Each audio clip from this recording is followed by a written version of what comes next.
মহান স্বাধীনতা ও জাতীয় দিবস উপলক্ষে মুক্তিযুদ্ধের বীর শহীদদের প্রতি শ্রদ্ধা জানাতে সকাল থেকেই সাভারের জাতীয় স্মৃতিসৌধে নানা শ্রেণী-পেশার মানুষের উপস্থিতি। কাঁধে কাঁধ মিলিয়ে ফুল দিয়ে শ্রদ্ধা জানান বীর শহীদদের স্মৃতির প্রতি।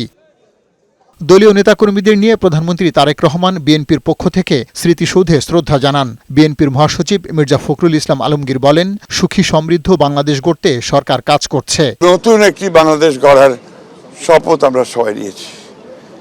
আমরা সেই লক্ষ্যে আগামী দিনগুলোতে বাংলাদেশকে সত্যিকার অর্থেই একটা সুখী সমৃদ্ধ বাংলাদেশ গড়ে তুলবার জন্য কাজ করব।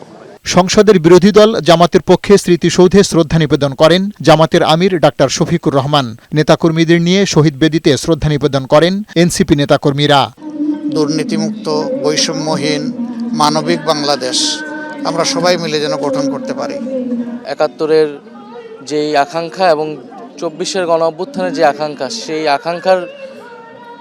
আকাঙ্ক্ষার ভিত্তিতে সাম্য এবং মানবিক মর্যাদার ভিত্তিতে আমরা এই বাংলাদেশ করতে চাই।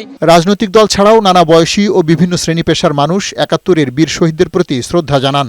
মুক্তিযুদ্ধের চেতনার বাংলাদেশ গড়ার প্রত্যাশার কথা জানান তারা। এখানে আমি আসি, তারপর শহীদদের শ্রদ্ধা জানাই, আমার অনেক ভালো লাগে। স্বাধীনতা যুদ্ধটা করেছিলাম যে আকাঙ্ক্ষায়, সে আকাঙ্ক্ষা দীর্ঘ ৫৪ বছরেও ৫৫ বছরেও বাস্তবায়িত হয়নি।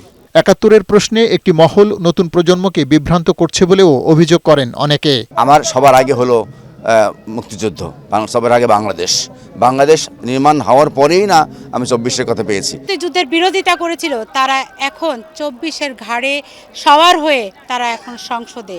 হিংসা বিদ্বেষ ভুলে স্বাধীনতার কাঙ্ক্ষিত লক্ষ্য অর্জনে কাজ করার প্রত্যয় জানান স্মৃতির মিনারে ফুল দিতে আসা মানুষেরা। তবে কার্যক্রম নিষিদ্ধ থাকায় এবারও স্বাধীনতা দিবসে স্মৃতিসৌধে ছিল না আওয়ামী লীগের উপস্থিতি। বিশ্ব মানচিত্রে স্বাধীন দেশ হিসেবে প্রতিষ্ঠার দিন আজ। দীর্ঘ ৯ মাস রক্তক্ষয়ী সংগ্রামের মধ্য দিয়ে বিজয় অর্জন করা বাংলাদেশ নানা চড়াই উতরাই পেরিয়ে মুক্তিযুদ্ধের চেতনায় এগিয়ে যাবে এমন প্রত্যাশা সবার।